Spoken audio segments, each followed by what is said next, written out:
Bonus Trax.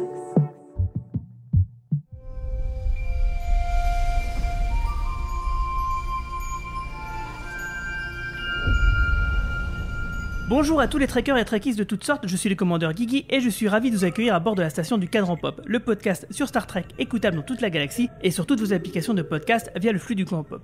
Dans l'épisode dont on va parler cette semaine, Vadik impose à Picard un choix impossible, livrer Jack ou voir l'équipage du Titan mourir. Alors, si ce résumé vous rappelle quelque chose, c'est normal puisqu'il pourrait aussi s'appliquer à au moins 2 autres épisodes de cette saison 3 de Star Trek Picard. Engage. Jack, you have 10 minutes to come to the bridge, or I'll execute one crew member. We need you, old friend. We need to retake the bridge. We need your robot friend. We can't risk reconnecting him. Data's not exactly alone in there. We're out of options. Don't touch her. Working. Alors bien sûr, pour en parler, je ne suis pas tout seul, je suis accompagné par un équipage d'élite, avec notamment notre capitaine au cerveau positronique, Manu. Salut Manu. Salut tout le monde. On a aussi notre expert, Romain Nigitas. Salut Romain. Bonjour à toutes et à tous. Et nous avons Céline. Alors non, ce n'est pas mon Imzadi à moi que vous avez déjà entendu dans le podcast déjà précédemment, mais il s'agit d'une toute nouvelle invitée, après 2 Romains, donc voici 2 Céline. Donc salut Céline. Salut à tous. Et on entendra notre Romulin relou Raymond Bramy en fin de podcast lorsqu'on lancera la séquence théorie crafting. Alors avant de commencer vraiment de parler de Star Trek Picard, on va se pencher sur toi Céline. Quel était ton premier contact avec Star Trek ? Alors mon premier contact avec Star Trek, c'était sur ma petite télévision Radiola câblée, gentiment installée par mon papa dans ma chambre, donc dans les années 90 sur Canal Jimmy. Donc je regardais, au début je regardais avec mes parents dans le salon les épisodes en VF qui passaient je crois le dimanche soir ou le vendredi, je m'en rappelle plus. Bon, ça changeait tout le temps. Et ça changeait tout le temps, enfin moi j'aimais tellement ça, j'avais tellement été happée, et notamment enfin, l'épisode qui m'avait vraiment retourné le cerveau, c'était Measure of a Man. Et à partir de là, j'ai commencé à regarder, enfin ça passait en VO, en VF, toutes les rediffusions, enfin vraiment, je me suis imbibée de Star Trek par TNG. Et un petit peu Deep Space Nine derrière, mais j'avoue, à l'époque, j'avais pas autant accroché. Et puis après, je me suis intéressée à plein d'autres séries, j'ai fait, dont X-Files d'ailleurs, j'ai fait une longue pause Star Trek, et comme je l'expliquais en off tout à l'heure, cet été, j'ai eu un accident, je me suis pété la jambe. Je me suis retrouvée 3 mois à la maison avec le gamin à l'école, et qu'est-ce que je fais de mes journées, et j'ai eu envie de revoir Star Trek en fait, et j'ai commencé par les épisodes dont je me rappelais, puis après je suis allée voir sur internet quels étaient ceux qui étaient considérés comme les meilleurs épisodes, puis j'ai regardé dans n'importe quel ordre, puis j'ai fini par tout revoir, et puis après je me suis dit tiens, si j'enchaînais avec Picard, et puis Strange New World parce que ça venait de sortir, et puis Lower Deck parce que ça avait l'air marrant, et là du coup comme je le disais sur Twitter, j'ai commencé 40 ans après tout le monde Voyager. Voilà, et j'accroche bien, voilà, mine de rien, donc voilà, in a nutshell, mon parcours de Trekkie. Est-ce que tu as regardé Discovery et Prodigy, parce que tu les as pas cités ? Alors, Prodigy, pas encore, parce que si je dis pas de bêtises, c'est plus ou moins lié à Voyager, c'est ça ? Ouais, exact, ouais. Ça, voilà, donc c'est mieux d'avoir vu Voyager avant. Ouais, bon, peut-être que j'enchaînerai après. Et alors, pour être honnête, Discovery, j'ai commencé, et comment dire, j'ai pas du tout adhéré. Alors, je saurais pas dire pourquoi, hein, mais... Nous, on peut t'aider si Nous, tu veux. on sait. Ça s'explique pas. Bon, je suis pas allée très loin, hein, honnêtement. Je suis même pas sûre d'avoir dépassé l'épisode 1. Et c'est dommage parce que sur le papier, dans les bandes annonces que je voyais, ça me donnait vachement envie. Et je sais pas, je regardais sans regarder, en fait. Je me rendais compte que l'épisode était passé, j'avais rien retenu. Donc, non, j'ai pas insisté. Ok. Et ta série préférée et ton film préféré ? Ma série préférée, sans aucun doute, c'est TNG, quoi. C'est vraiment... Enfin, c'est ce que les Américains appellent la Blanky Show, la show couverture, quoi, dans lequel on se roule quand on va pas bien, quand on sait pas quoi faire, clairement. Et le film préféré de Star Trek, c'est sans grande originalité, First Contact. Donc voilà. D'ailleurs, c'est la date, là, plus ou moins. Enfin, c'était hier ou il y a 2 jours. Ah c'était il y a 2 jours. Ouais. Voilà. Ok, merci, comme ça on en sait un peu plus sur toi. En tout cas, merci d'avoir répondu à mon appel subespace sur Twitter. Merci pour l'invitation, ça me fait super plaisir. Voilà, donc du coup c'est parfait, hein, les grands esprits se rencontrent. Alors du coup justement on va faire un premier tour de table sans spoiler sur l'épisode de la semaine. Et toi Céline, en plus tu vas nous dire ce que t'as pensé de la saison jusqu'à maintenant. Donc on va commencer par toi Manu. Ouais, écoute, on s'est parlé il y a 2 semaines, tu sais que je suis plutôt vendu à cette saison pour l'instant, mais ça a été marrant parce que j'étais moins véhément que vous la semaine dernière et je le suis plus que vous cette semaine. Parce que, on y reviendra tout à l'heure dans les détails, mais je considère que c'est pas parce qu'il y a des éléments qui sont très bons dans l'ensemble de l'histoire Star Trek qui sont dans l'épisode que ça en fait un bon épisode. Si vous voyez, ça résume à peu près l'idée, quoi. C'est-à-dire qu'il y a des trucs très bons dans cet épisode. Il y a vraiment des scènes très fortes sur l'ensemble de ce qu'on connaît du parcours des personnages, mais narrativement je trouve que c'est n'importe quoi et que on est arrivé ces 2 derniers épisodes dans le moment où les formats de prod de 10 épisodes 8 ça aurait été mieux. Alors après c'est pas la saison 2 où ils auraient pu faire la saison en 4 épisodes, là 8 ça aurait été bien, mais quand même je sens une baisse de mon côté dans ce que je trouvais qui était bien packagé pour l'instant. Je trouve que ça se délite un peu. Ouais, mais t'inquiète pas, t'es pas tout seul à penser ça. Et toi, Romain ? Bah écoute, j'étais pas là non plus la semaine dernière avec vous, mais je suis à peu près d'accord sur le fait que l'épisode 7, donc celui de la semaine dernière, était quand même une énorme catastrophe. Clairement le plus mauvais épisode de la saison, de cette saison 3. Je trouve cet épisode 8 évidemment très facilement supérieur. Il y a encore pas mal de défauts. Je comprends ce que veut dire Manu. Il y a en effet des scènes qui, prises individuellement, sont absolument géniales et c'est certaines des scènes qu'on attendait de voir depuis quasiment 20 ans. Et à ce niveau-là, elles sont réussies. Et je suis d'accord avec Manu sur le fait que ça n'en fait pas un bon épisode. Et on est clairement dans le ventre mou de la saison. C'est-à-dire que l'épisode 7 et 8 ne racontent qu'une seule histoire. On aurait très bien pu n'en faire qu'un seul épisode. Et là, vraiment, ça se sent. Et je suis encore une fois d'accord avec toi, Manu. Je pense que je vais dire ça pendant tout ce podcast. C'était le cas de quasiment tous les épisodes de la saison 2, mais là, c'est la première fois que je ressens ça dans la saison 3. Et puis voilà, grosse frustration, parce qu'on nous promet une révélation, et puis toujours rien, et il faudra attendre la semaine prochaine. Donc un petit sentiment d'arnaque à la fin de l'épisode. Ah oui, là on va en reparler tout à l'heure, ouais. L'arnaque est énorme. Quand même un plaisir de visionnage qui n'a absolument rien à voir avec l'expérience de la semaine dernière, donc rien que pour ça, je suis quand même content d'être là cette semaine pour en parler. Et toi, Céline ? Alors moi je suis plutôt quand même bonne cliente de cette saison 3 de Picard. Même globalement de Picard, je l'avais suivi sans grand déplaisir. J'avoue que c'était surtout grâce à vous que j'avais commencé à avoir un peu un esprit critique sur la série. Mais ça m'avait permis de mettre le doigt sur ce qui me manquait dans les 2 premières saisons. Et même, bizarrement, dans Deep Space Nine aussi au début, c'est que moi j'ai besoin de vaisseaux spatiaux, j'ai besoin que ça se passe dans l'espace, j'ai besoin qu'il y ait des combats, que ça explore, voilà. Et c'est ce qui me manquait beaucoup dans les 2 premières saisons de Picard. Finalement, c'était trop terre à terre dans tous les sens du terme. Puis moi j'ai aimé le côté, cette ambiance un petit peu obscure sur l'USS Titan, qui leur va plutôt bien au casting original, parce que là on l'a vu dans cet épisode, quand ils sont dans le cerveau positronique de Data, la lumière blanche ça les flatte pas vraiment, vu leur âge. Bon bref, c'est très perso comme commentaire. Après je suis partagée parce que je constate effectivement que ça patine un petit peu depuis 2 épisodes, mais moi je suis une fan de la première heure de Data, de Geordi Data, donc forcément comme là ça se décante autour. Ça marche en l'occurrence, ouais. Ouais, ça marche bien, donc je fangirl la mort devant les scènes, même si peut-être qu'on en parlera après, j'aurais une petite chose à dire sur la résolution Datalore, mais voilà, j'avoue que je suis assez cliente de ce qui se passe, puis du jeu de LeVar Burton aussi, je sais pas si il y a que moi, mais je trouve qu'il joue super bien. Ça aide de voir ses yeux déjà. Ouais, j'avoue qu'avoir le viseur c'est pas mal, mais je trouve que c'est celui qui joue le plus juste, et c'est le personnage que je retrouve le plus facilement, que j'arrive le plus facilement à superposer avec le Geordi de la série, même si 30 ans après, c'est pas forcément le but de retrouver des copier-coller de ce qu'ils étaient. Mais j'avoue que je le trouve assez... L'évolution est logique, quoi. Ouais, vraiment, je trouve que son personnage est très bien écrit aussi. Voilà, après au niveau de l'intrigue principale, moi j'aime bien être frustrée, ça me gêne pas qu'il n'ait pas encore révélé. C'est ça, on voit qu'il tire, il pousse, et le risque, je sais plus qui le disait, c'est qu'effectivement on soit super déçu, parce que ça fait tellement longtemps qu'il tease... sur ce que serait Jack, que je vois pas comment est-ce qu'on pourrait avoir cet effet mind blown à la fin. Mais peut-être, on verra. Je sais pas. Je reste optimiste, curieuse optimiste, moi. Ouais, de toute façon, on aura de quoi spéculer à la fin du podcast. Ouais, moi, en tout cas, je suis plutôt de l'avis de Romain et de Manu. Bon, après, c'est sûr que toute proportion gardée, c'est pas la catastrophe qu'on a déjà pu avoir en saison 1 et 2, quoi.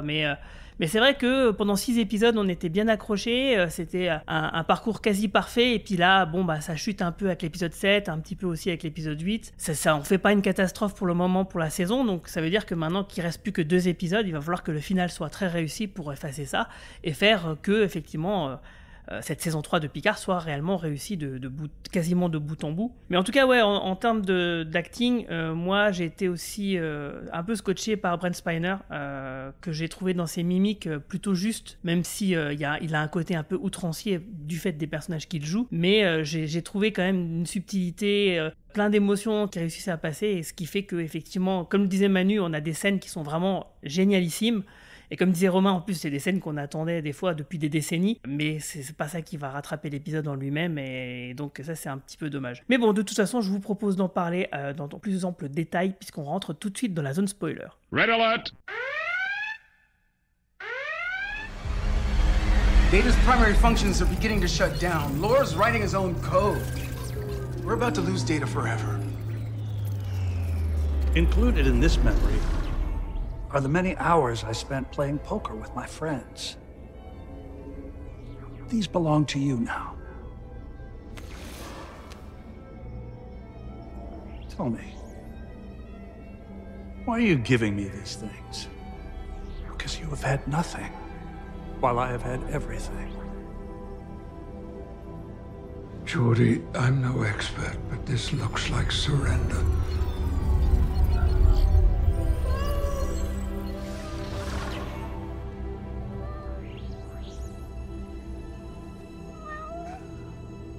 This is Spot. This simple creature managed something quite miraculous. Something of which I did not know I was capable. In a way, he taught me to love. He is the best of me, the last of me. Yes.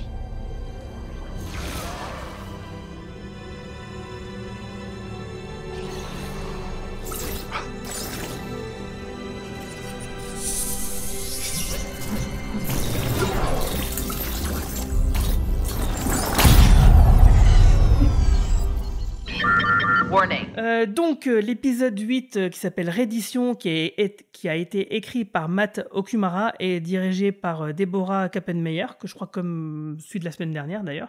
Là-dessus, rien à dire. Moi, je trouve que au niveau de la réalisation, ça se tient plutôt bien. C'est plutôt effectivement au niveau de l'histoire que ça pêche un petit peu. Donc on commence l'épisode avec un pré-générique où Vadik du coup essaye de faire pression sur Picard en massacrant une partie de l'équipage du Titan. Et pendant ce temps-là, Picard et Beverly, eux, vont essayer de tenter de reprendre le contrôle du vaisseau, de là où il se trouve, donc d'une salle de téléportation. Mais bon, étant donné que Beverly, c'est pas Geordi, c'est pas Data non plus, ils vont pas bien loin avec tout ça. Et pendant ce temps-là, on a Jack qui regarde à travers les yeux d'un Redshirt. Donc comment vous avez trouvé cette première scène qui est en fait une continuité directe de la semaine dernière? T'as oublié un élément de la première scène. Ah. Ouais, t'as oublié que t'as Geordi qui dit « Ah tiens, et si je débranchais la prise de Data ?» Ah oui, exact, ouais, c'est vrai. C'est quand même complètement con, c'est-à-dire que toute la merde qu'il y a eu la semaine dernière, parce que t'as Data qui avait été branché sur l'ordi central, on sait pas pourquoi, ça a foutu la merde, et là Geordi dit « Ah dis donc, je vais débrancher !» Ah dis donc, c'est mieux. On sait pourquoi il l'a branché sur l'ordinateur. Oui, non, mais je caricature un peu, mais là, t'as un peu un côté « Oh, dis donc, la semaine dernière, c'était bien naze. Oh, allez hop, on arrête. » J'ai trouvé ça un poil ridicule. Et dans l'épisode, t'as d'autres Deus Ex Machina, un peu comme ça, qui m'ont, moi, bien énervé. Je sais pas, on en reparlera sûrement après, mais t'as 2-3 scènes comme ça. Il y a des gens qui pop un peu facilement, je trouve, dans la suite. Genre Worf, c'est pas trop voilà, parce qu'on est dans un spoiler, ouais, quand Worf débarque, ou quand le coup de Jack qui prend possession du gars sur la passerelle pour taper le petit code en loose day, il y a certains trucs franchement ridicules. Et dès la première scène quasiment où t'as Geordi qui je débranche, ça m'a au départ moi vraiment fait très très peur. Je me suis dit ok, on est reparti sur la dynamique d'épisode de la semaine dernière. Heureusement pas trop, mais c'est un peu énervant quand même. Et je suis désolé de t'avoir interrompu, Guigui, je te laisse continuer. Ah mais c'était Manu là. Ouais non mais moi je suis d'accord en plus avec ce que tu dis Romain, c'est que dès la première scène je la trouve frustrante parce qu'on sent que déjà le coup de Geordi ça fait un peu on génère de l'intrigue pour tenir l'épisode, mais du coup on comprend très vite que tout l'épisode il aurait pu être réduit en un parce que c'est la continuité directe de ce qui se passe. Il y a des scènes de l'épisode d'avant qui auraient été cohérentes maintenant, mais ça c'est toute la structure de l'épisode. Je trouve que c'est pareil à la fin. Quand on arrivera à la fin, il y a une scène, ça pourrait être la fin, mais elle est presque 10 minutes avant la fin. Et après, on part sur un nouvel épisode. En effet, tu disais que c'est bien filmé, je suis plutôt d'accord. Après, on commence à souffrir d'avoir que le même décor, du coup, parce que on s'y perd géographiquement de où sont les personnages, malheureusement. Moi, c'est ce que j'ai ressenti sur cet épisode-là, ça commence à devenir un petit peu flou. Ouais, non, pas grand-chose à dire de plus sur la scène. Moi, ce qui m'a fait marrer après, c'est ce que Romain a commencé à teaser de quand Jack prend le contrôle et qu'il se fait griller parce qu'il y a le bip touche sur l'ordinateur, quoi. Mais bon, c'est... Ouais, ça m'a pas passionné ce début d'épisode, même si par contre visuellement la toute première scène de Vadik qui allume sa cigarette dans le reflet, je trouvais ça plutôt stylé. Bon après je suis peut-être très bon public. Non, toute cette partie-là, ça m'a pas passionné, si ce n'est un petit peu l'échange, mais je sais pas si c'est à ce moment-là l'échange entre Shaw et Seven où il lui dit que de toute façon elle peut rien faire, qu'il vaut mieux qu'elle reste à Non, sa c'est un place. petit peu après. C'est après, un peu après, bah oui, je confonds un peu tout. Alors du coup, quand ils sont tous alignés là en randonnion à attendre de se faire descendre. J'ai un peu tout confondu, donc j'ai pas grand-chose à dire sur cette scène-là. Ça m'a fait rire aussi quand il a débranché Datalore, ça faisait un peu comme quand on débranche l'ordinateur et qu'on rebranche pour. Ah, la box marche plus, hop, je débranché, rebranché, C'est vrai, monsieur. quand on voit que l'intensité dramatique de la scène dans l'épisode dernier, puis là, oh, ça m'a saoulé. Ça m'a fait rire aussi. Mais voilà, non, ça m'a pas. C'est pas le moment où je me suis le mieux rentrée dans l'épisode, on va dire. Moi, j'aime toujours bien Vadik en plus, mais on a l'impression que le personnage est conscient que les scénaristes sont en train de gagner du temps, quoi. Et que ça l'a fait chier. Ouais, c'est vrai qu'il y a un peu de ça, ouais. Enfin, je trouve qu'elle remplit bien le vide. Ouais, elle est bien. C'est vrai que c'est un peu la Madame Loyale de l'épisode, hein, finalement, quelque part, parce que tout le tempo est dirigé par elle. Et effectivement, ouais, tu parlais de Shaw, c'est vrai que quelques scènes plus tard, parce qu'en fait, ce qu'il y a dans cet épisode, c'est qu'on a beaucoup de choses qui se passent en parallèle et on a sans arrêt des allers-retours de l'un à l'autre. Et effectivement, du coup, je comprends qu'on puisse mélanger les scènes, puisque c'est un peu les mêmes, sauf qu'elles sont un peu étalées et entrecoupées les unes par les autres. Narrativement, c'est un peu chiant, quoi. C'est un peu Jack Bauer pendant l'attaque de l'aéroport, saison 5, tu vois, c'est... Et surtout que ça fait redite par rapport à l'épisode précédent. Oui, moi, j'ai vraiment ça. l'impression de voir un copier-coller l'épisode précédent.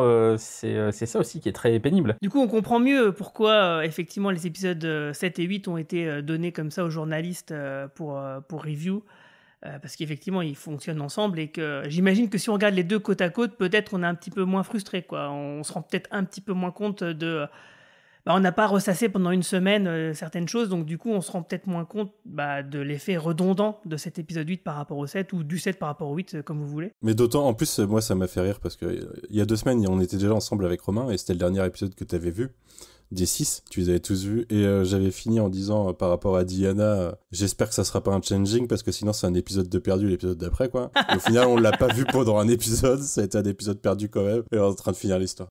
Mais super frustrant pour Romain. Même là, on se dit ok, ça va être pour cet épisode-là, et on attend vachement longtemps avant de les retrouver. J'ai pas regardé exactement le timecode, mais on attend bien 10 minutes, un quart d'heure. Oh, peut-être un peu moins, mais ouais, c'est vrai que... Mais tu te dis, ok, ça va être pour celui-là, et en fait non, et puis c'est morcelé pendant tout l'épisode, et puis ça se résout assez vite, on en a parlé il y a 2 minutes avec l'arrivée de Worf, donc tout le côté captivité de Riker et Diana, tu te dis ça sert pas à grand-chose, à part qu'ils chient sur la saison 1, en disant la planète des hippies, on fait des pizzas, c'était tout naze, et puis voilà, t'as l'impression que c'est un peu bâclé, ça aussi. Mais il y a pas, en fait... il n'y a pas la structure narrative logique des premiers épisodes où ça pose un problème, à la fin c'est résolu, même si c'est un problème moral ou philosophique vis-à-vis d'un personnage, il y avait toujours une chute, une conclusion de l'épisode, quoi, qui résonnait par rapport à l'ensemble de l'épisode. Et là, c'est plus construit comme ça, c'est construit faut qu'on aille quelque part avec les personnages qui fassent ça. Et c'est un peu dommage. Ouais, d'ailleurs, comme je le disais, finalement, Troy et Riker, on les voit assez vite, hein, puisque après le générique, on les voit justement sur le vaisseau de Vadik, on les retrouve. D'ailleurs, ça me fait assez rire quand il y a Riker qui lui sort Imzadi, et elle lui répond, j'aurais dû quand même t'apprendre un autre mot parce que tu me le sors un peu à toutes les sauces, il y en a marre. Je trouve qu'à travers tout l'épisode... Petit coucou à Marina. À travers tout l'épisode, les discussions entre les anciens, ça marche, parce que l'épisode il est presque là pour ça, quoi, pour qu'il y ait des petits groupes d'anciens qui parlent ensemble et qu'à la fin ils se retrouvent tous. Et ça, c'est les trucs qui marchent vachement entre ça, quand Worf arrive, les petites remarques, on y reviendra tout à l'heure, mais c'est les petits trucs parfaits pour les fans, quoi. Après, ça doit être vraiment chiant pour Marie-Paul. Ouais, c'est vrai. Oui, parce qu'on en discute beaucoup avec Marie-Paul en off et effectivement, elle adhère pas trop, ce qui est du coup se comprend largement. Là, on a quand même une super alchimie entre Riker et Troy et on apprend, alors est-ce que c'est une blague ou est-ce que c'est vrai, que les changeants auraient essayé de se faire passer pour Riker auprès de Troy. Et du coup, elle sort une blague du style oui, il était un peu comme toi, il était charmant, il était bon au lit et mauvais en pizza. Alors ça m'a fait rire. Elle le tease, mais a priori, oui, ils ont dû vraiment prendre sa forme, mais elle les a grillés tout de suite. Oui, elle les a grillés tout de suite, c'est ce qu'elle dit, et ce qui est normal. Ce qu'on se disait d'ailleurs, nous, à partir du moment où Troy elle est dans la place. Elle le sait tout de suite, ouais. Tout est grillé. Et on apprend quand même, ces scènes ne servent pas à rien, hormis les blagues qui font plaisir, et l'alchimie entre les acteurs, entre Marina Sirtis et Jonathan Frakes, qui sont... c'est magique, quoi. Au-delà de ça, on apprend quand même un peu plus sur le mal-être de Riker, d'où ça lui vient, etc. On l'avait déjà un peu compris, mais là, on a approfondi un peu les choses. On apprend que, en fait, Troy a utilisé un peu ses pouvoirs empathiques pour soulager la douleur du deuil de son fils à Riker, de leur fils à tous les deux. Et ce que Riker n'a pas trop apprécié, finalement, parce que, quelque part, la douleur qu'il avait du deuil de son fils, ça lui permettait de se raccrocher encore un peu à son souvenir. Et donc, du coup, effectivement, c'est une situation un peu compliquée. Et on comprend que, du coup, une fois que les pouvoirs se sont estompés ou en tout cas ne faisaient plus effet, qu'il est plongé un peu dans cette dépression et qu'il l'a amené justement à aller voir Picard dès qu'il a eu l'appel, quoi. Donc ça donne un vrai écho aux remarques que faisait Riker par rapport à justement la distance qu'il avait entre lui et sa famille dans le premier épisode. Et moi je trouve que ça fonctionne plutôt bien, que c'est écrit d'une manière plutôt sobre et puis voilà, c'est clair, quoi. Concernant les pouvoirs de Diana, en fait, ce qu'elle dit, c'est qu'elle a grillé le changeant parce qu'elle connaît bien son mari, mais elle dit qu'elle peut pas lire les changeants. Et moi, ça m'a un peu saoulée parce que ça m'a rappelé tous les épisodes de TNG où je sens quelque chose, mais je ne peux pas vraiment dire quoi. Et voilà, j'aimerais bien que là, effectivement, ces pouvoirs aient une vraie utilité, qu'elle ait un vrai rôle dans ce qui reste des épisodes, qu'on soit pas encore... Après, elle a une utilité, c'est un détecteur de changeant. Si elle arrive pas à lire les gens... Elle l'a quand même grillé, tu vois. En fait, mais elle l'a grillé parce qu'elle connaît bien son mari, pas parce qu'elle a réussi à le lire, puisqu'elle dit elle-même qu'elle sait pas bien lire. Ouais, mais justement parce qu'elle arrive pas à le lire, du coup c'est une preuve que c'est louche. Et c'est pas comme ça que je l'ai compris. Moi, ce que j'ai compris, c'est qu'elle dit qu'elle l'a grillé, peu importe comment elle l'a fait, qu'elle peut les griller en tout cas. C'est simplement, elle dit juste qu'elle s'y connaît pas. Elle s'y connaît pas en changeant parce qu'elle n'en a sûrement jamais rencontré jusqu'alors, tu vois. C'est ça qu'elle dit, mais elle peut quand même les griller. J'avais compris qu'elle était, en gros, non, j'ai pas de pouvoir, mais j'ai bien vu que c'était pas toi, quoi. Donc mais j'ai peut-être mal compris. Mais après, ça c'est le problème du concept du personnage de Troy depuis le début, c'est quand t'as un personnage qui a un super pouvoir, t'as plus d'intrigue parce que dès le départ elle peut résoudre la situation, donc t'es obligé de toute façon de trouver des trucs compliqués pour rien, pour qu'elle soit elle y arrive pas, soit là le truc c'était elle est pas dans les 3/4 de la saison, elle est pas dans les 3/4 de la saison parce que sinon dès le premier épisode elle aurait résolu le problème. Donc ça c'est la faute à Roddenberry en fait. C'est vrai que moi c'est un truc qui m'a toujours étonné parce que dès les premiers épisodes de la saison 1 il y avait ce problème là effectivement que du coup Troy ne pouvait pas utiliser ses pouvoirs à chaque fois pour une raison différente. Là visiblement l'actrice n'était pas disposée à faire plus que les épisodes qui lui sont attribués, quoi, à peu près 4. Parce que je sais pas si vous avez vu sur internet la semaine qui s'est écoulée, comme la semaine d'avant. On s'attendait à voir Troy et puis finalement on la voyait pas. Il y a plein de fans qui ont râlé sur internet en disant oh, où elle est passée, etc. Donc Terry Matalas a dû tweeter que elle était pas forcément disponible parce qu'elle habite à Londres, etc. Et même Jerry Ryan qui a intervenu pour dire écoutez les gars, calmez-vous, hein, tous les acteurs n'ont pas forcément envie d'en faire forcément plus que ce qu'ils font actuellement, quoi. Donc lâchez-nous la grappe un peu. Donc voilà, il y a peut-être aussi simplement l'actrice qui était peut-être pas plus disponible que ça, mais bon, elle est quand même pas mal présente là dans cet épisode-là et on imagine que dans les 2 derniers elle le sera tout autant, quoi. Par contre, du coup, vous avez abordé un truc que cette scène aborde et qui a pas été trop touché dans Star Trek, mais qui l'a été dans plein d'autres œuvres, c'est la moralité d'un personnage qui peut changer les sentiments des autres, surtout quand c'est un personnage bon, ça pose problème. Et là, en l'occurrence, elle a un abus de pouvoir qui est justifié après parce qu'elle vivait, mais c'est quelque chose qui est intéressant à aborder. Je me souviens, il y a 3-4 ans dans les New Mutants chez Marvel où il y a des mutants qui ont ce pouvoir, il y a des frères et sœurs qui peuvent changer, qui sont des enfants et qui peuvent changer les sentiments des autres, et ça pose des gros problèmes moraux parce que ça se fait pas trop, quoi. C'est un truc central dans Babylon 5 aussi avec le corps psy qui est un truc c'est les forces du mal un peu, c'est un peu la section 31 dans Bab 5 sauf que ce sont tous des télépathes et en effet ça pose vraiment la question de la manipulation mentale et c'est vrai que c'était assez peu abordé dans Next G. En fait, la seule fois j'ai l'impression que ça a été un peu abordé, c'est dans l'autre sens, c'est dans Nemesis, quand le vice-roi Raymond, c'est-à-dire le bras droit du clone de Picard, viole mentalement Diana Troy à distance. Mais donc en fait, c'est dans l'autre sens, c'est mais là, Diana du coup, qui est victime de ça. Ouais, voilà, elle était victime, du coup, il n'y a pas le problème moral de son personnage, quoi. Bah, c'est comme un autre comics, mais un beaucoup plus connu chez DC Comics, Identity Crisis, quand Batman se rend compte qu'il s'est fait effacer la mémoire par les poteaux, ça pose quelques problèmes par la suite. De ce que j'ai compris de la séquence avec Troy, c'est que c'est quand même ambigu. Est-ce qu'elle l'a fait vraiment consciemment au moment où elle l'a fait, ou est-ce que c'est simplement peut-être une dérive du fait qu'elle-même ressentait le deuil de tout le monde en plus du sien et que du coup elle a peut-être pas su le gérer. Il pousse pas du coup la réflexion, mais non, on sait pas pour moi trop, ça suggère qu'elle recevait tellement de souffrance des autres qu'elle a dû vouloir manipuler un peu le truc pour supporter, quoi. Donc on peut l'accepter de sa part, enfin on comprend en tout cas, ça reste moralement problématique. Mais en tout cas, c'est ce qui explique le fait qu'elle et Riker se sont un peu éloignés l'un de l'autre au début de la saison et que finalement ils se rapprochent. Comme le dit Riker, finalement, l'aventure qu'il est en train de vivre, finalement, ça le fait un peu reconsidérer certaines choses et il retrouve un peu la personne qu'il était. Là, il fait son deuil, quoi. Ce qui est marrant, c'est que ça fait écho à une scène où Riker avait donné des demi-vérités, en fait, dans le passé, quand il parlait à Picard en début de saison, où il disait... Imagine, moi je pouvais rien ressentir et je vivais avec quelqu'un qui peut tout ressentir. Il a pas tout dit en fait à ce moment-là, il a pas dit exactement ce qui s'est passé, mais au final c'était caché derrière ça. Ouais, c'est la pudeur, quoi. Tout ça pour dire que les psys en fin de journée ça peut être relou, quoi. Mais c'est pour ça que je disais tout à l'heure que ces scènes me paraissaient un peu rapides, tu vois, on est en train de dire que finalement on rentre pas assez dans cette polémique, dans cette réflexion-là, et moi c'est un peu ce que j'ai ressenti, c'est qu'on finalement faisait que glisser assez rapidement sur ça. Certes, ils expliquent ce qui s'est passé, mais on va pas plus loin, et finalement dans la série Next G en tant que telle, ça aurait pu être un épisode entier en tant que tel, sur un problème il y a quelqu'un qui s'est fait manipuler la mémoire, et on parle de ça pendant un épisode entier. Donc c'est pour ça que je trouve ces scènes-là, certes bien jouées, etc., mais assez frustrantes au final, et j'ai l'impression qu'on va pas y revenir, c'est certainement pas dans les 2 derniers épisodes qu'on va revenir là-dessus, enfin, je pense pas. En tout cas, moi j'ai beaucoup ri à la remarque sur les oiseaux quand ils arrêtent pas de faire la liste de tous leurs griefs contre leur planète là, Nepenthe, oui, parce que moi les oiseaux qui me réveillent le matin, moi c'est pareil, hein, ça me saoule.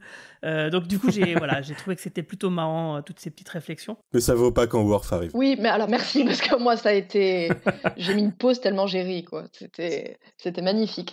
Tout le monde veut parler de l'arrivée de Worf, on va en parler tout de suite. Hein. Oui, l'arrivée de Worf, alors oui, c'est vrai que c'est un peu... ça sort un petit peu de nulle part, mais en même temps, ça permet d'avoir un effet de surprise. Moi, c'est vrai que sur le moment, je m'y attendais pas forcément à ce qu'il arrive là, comme ça, en tranchant. Je sais pas comment ça s'appelle d'ailleurs, ces créatures qui accompagnent Vadis des changeants. Oui, des changeants aussi, mais avec des C'est armures. changeant, mais la race dont ils ont pris la forme, je sais pas en effet quelle race alien c'est. Et c'est vrai que le fait de reconnecter, enfin je pense que c'était l'intention de reconnecter avec le couple qu'ont formé Worf et Diana en fin de saison 7. Moi ça m'a beaucoup plu parce que je crois que ça a été pas mal décrié à l'époque. Bien sûr. Parce que... C'est bizarre quand ça arrive en fait. Ouais, c'est bizarre, mais oui et non, parce qu'il y avait un épisode, je sais plus comment il s'appelait, mais où Worf vivait tout un tas de vies parallèles et où à un moment donné il se retrouvait marié à... Parallèles, oui, tout simplement. Et il se retrouvait marié à Diana et ça marchait pas mal. Je pense que cet épisode avait été fait pour tester le truc et l'introduire, je pense. Et moi je trouvais que ça marchait pas mal, le côté un petit peu, pour caricaturer, brut de décoffrage de Worf, avec effectivement le côté sensible, psy de Diana. Et moi cet épisode il avait marché, et du coup par la suite quand Worf avait commencé, je sais plus dans quel sens ça s'était fait, c'était lui plus ou moins qui draguait Diana, moi ça m'avait pas choqué, j'ai trouvé sympa qu'ils y fassent une référence. J'ai bien aimé ce moment avec ce petit jeu de regard. Non, puis c'était super drôle. Il fait carrément une déclaration super. Enfin, c'était trop marrant. Et puis t'as Riker qui lui dit non mais attendez, c'est pas approprié surtout. Et t'as Troy qui lui regarde, qui fait chut, tais-toi maintenant, tu le laisses parler, tu me laisses dire, j'aime bien ce que j'entends. Donc ça c'était très drôle. Et puis Riker qui dit bon, est-ce que c'est vraiment une mission de sauvetage ou c'est une nouvelle torture? Ça c'est vraiment très drôle. Mais je suis d'accord avec toi, Céline, hein, pour la saison 7 de la nouvelle génération, je trouve que le triangle amoureux fonctionnait bien parce qu'il avait été saupoudré tout au long de la saison 7 et surtout il avait une utilité pour le final puisque dans cet univers futur alternatif, Troy avait choisi Worf, Riker était devenu aigri par rapport à ça et Troy était morte, je sais plus dans quelles circonstances, etc. Enfin en tout cas tout ça a été très utile dans ce final de la nouvelle génération et donc du coup je pense qu'il l'avait imaginé peut-être pour ça en fait, peut-être que le final il l'avait déjà en tête au plein milieu de la saison 7 je pense. Peut-être, ouais, où ils ont réutilisé ça par la suite. Mais après, je trouve pas ça déconnant. Je trouve juste que, en fait, dans tout TNG, t'as ce jeu entre Riker et Troy de toute façon ils sont en couple, ils sont pas en couple, ils sont en relation libre, enfin, avec justement des regards en coin de Riker tout le temps. Et là, ça marche parce que ça fait écho à ça. Mais encore une fois, pour les spectateurs qui viennent juste voir un épisode d'une série dont ils ont vu 3 saisons, mais pas tous les 30 ans d'avant, ça complique les choses. Ça tombe un peu à plat, je pense. Ouais, bah justement, on attendra les avis de Quentin et de Manon qui, comme Marie-Paul, n'ont pas vu toute la nouvelle génération et pas mal de séries qui sont autour. Savoir effectivement est-ce que ça match ou pas. C'est vrai que je t'avoue, je me mets à la place des gens qui connaissent pas. C'est vrai que j'imagine qu'ils peuvent pas comprendre à quel point c'est drôle, par exemple. Bah tout comme, enfin, ils ont pas eu 7 ans de psychanalyse de Worf, quoi. c'est compliqué. Worf, il a travaillé sur lui à travers les saisons, vraiment. Tu peux même dire 11 ans, parce qu'il y a eu les 4 ans de Deep Space Avec Nine Deep Space Nine, ouais. Ouais, mais il évolue pas tout de suite, c'est pour ça j'enlevais 3-4 saisons. Mais nous on a vraiment vu sur le long terme qu'il faisait vraiment un travail sur lui-même. Et là ça paye des années après, c'est cool quoi. C'est comme on m'a dit que c'était passif-agressif à la fin dans la salle de réunion là. C'est parfait. Ouais, c'était très drôle. Ouais, quand il dit j'ai buté plein de gens pendant toutes ces années, je pensais vous ramener leur tête comme ça pour faire plaisir.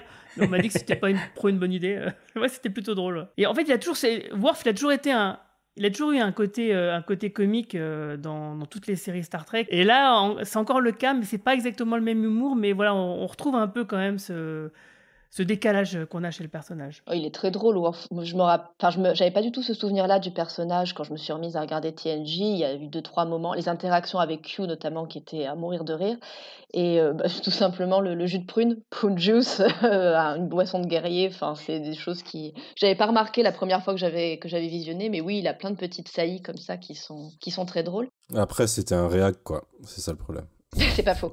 Mais pour rebondir sur ce que tu disais tout à l'heure, j'avoue que sur cet épisode-là, sans avoir vu TNG, ça me semble de plus en plus compliqué de rentrer dedans pour le coup. Parce que tout à l'heure, je parlais de ce qui se passe au niveau de Datalore. J'imagine qu'on en parlera tout à l'heure. Mais il y a plein de choses. Si on n'a pas vu la série originale, ça me semble... Enfin, TNG, ça me semble compliqué de comprendre ce qui se joue vraiment. Bah surtout, c'est les seules bonnes scènes de l'épisode. En plus. Parce que là, pour prendre typiquement cette séquence-là avec Worf, Riker et Troy, tout l'échange, en effet, rigolo sur le fait qu'ils étaient ensemble, etc., ça c'est vachement bien. Mais le début de la scène, qui est que le fait Worf les sauve, ça c'est quand même méga Deus Ex Machina. Enfin, c'est quand même gros n'importe quoi. C'est ça, comme par hasard, Worf s'est barré du vaisseau un épisode avant, tu sais pas ce qu'il est parti faire, et là, hop, il revient, il bute tout le monde, alors que le Shrike, qui est censé être le méga vaisseau super blindé, mais attends, imprenable et compagnie. T'exagères un petit peu. Pas du tout.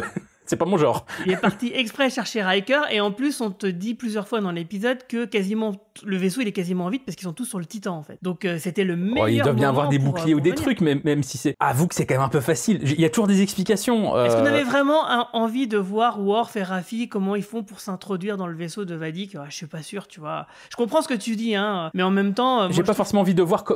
Pas forcément envie de voir comment ils font, mais je pensais vraiment que, alors peut-être naïvement, que le fait de sauver Riker et Troy, ça allait prendre quasiment un épisode entier, que ça va être une véritable intrigue. Là, il y a pas d'intrigue. Non, il y a pas d'intrigue. Ils sont dans leur cellule, ils discutent sur leurs problèmes perso, et pouf, t'as Worf qui débarque et merci, au revoir. J'ai trouvé ça facile. Mais moi, c'est grosso modo à ce à quoi je m'attendais. Donc, du coup, j'ai pas été déçu par rapport à ça. Moi, je m'attendais quand même à un truc un peu plus complexe, que que Vadik les utilise aussi comme monnaie d'échange, etc. C'est ce que j'aurais cru si on les avait eu la semaine dernière. Mais la semaine dernière, vu qu'on les a pas vus, je me suis dit, bon, bah là, et du coup, ça va être vite torché, c'est sûr, pour qu'on ait tous les personnages réunis à la fin de l'épisode, quoi. En fait, temporellement, c'est chelou, c'est tout, parce que là, t'as l'impression que tu vois la scène des retrouvailles, ça dure 5 minutes, Worf les sauve. Alors que la scène des retrouvailles... T'as l'impression qu'il les attend, il est planqué derrière le coin du couloir, le temps qu'il se dit qu'il papote, ok, c'est bon, ils ont fini de papoter, j'arrive. Et puis Vadik, c'est elle qui les a mis ensemble, et après, elle a eu 1 épisode et demi d'action, avant qu'on les revoie discuter comme s'ils venaient de se retrouver, et Worf arrive, et temporellement, ça ne veut rien dire, quoi. C'est vrai que par rapport à ça, c'est embêtant. Peut-être ils se sont fait la gueule... Non, mais si, attends. Riker s'est fait torturer pendant un moment, donc ils étaient séparés. Peut-être. Mais ce que je sais, c'est qu'à la fin de l'épisode 6, ils étaient face à face. Mais hormis les retrouvailles qui sont cool pour nous les fans, l'intrigue tient pas debout quand même. Et donc c'est quand même dommage. Mais bon. Bon, en tout cas, sinon, sur la passerelle du Titan, donc on a plusieurs choses qui sont intéressantes. On a toujours cet échange entre Shaw et Seven qui insiste encore une fois pour que Shaw la nomme Seven et pas par son ancien prénom. Je sais pas pourquoi Shaw, il insiste à tout prix à l'appeler Hansen. Parce qu'il aime pas les Borg. Ouais, je me posais la même question. Qu'est-ce qui explique qu'il insiste il aime pas les autant Borg, on le sait depuis un moment. Oui, mais bon, quand même, là, ils ont passé des trucs. Je pensais que c'était derrière, quoi. Je pensais que c'est bon, il avait compris, mais non, visiblement, toujours pas, quoi. Mais c'est pour avoir Mais la ça grosse reste scène de Captain l'épisode 10 où ils veulent l'appeler Seven, c'est tout, en fait. C'est un peu abusé. Bah c'est sûr, en fait. Ou alors, Qu'est-ce que je te dis il va ça va être mourir ça. en criant Seven. Peut-être. Moi, j'espère qu'il va vivre pour un spin-off, mais peut-être. Mais en tout cas, il va l'appeler Seven dans l'épisode 10. C'est pour ça qu'il l'appelle C'est sûr. toujours pas Seven.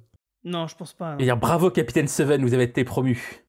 Enfin bref, on a aussi Jack qui a expliqué donc son don à ses parents et qui fait donc, comme vous l'avez déjà évoqué, une tentative pour reprendre le vaisseau à l'aide d'un code spécial qui est prévu justement quand un vaisseau est pris de la manière dont c'est le cas actuellement. Mais il y a le bip touche. Et voilà, c'est ça. Et au moment où donc il possède un gars de la passerelle en train de taper le code, il se fait griller par Vadik.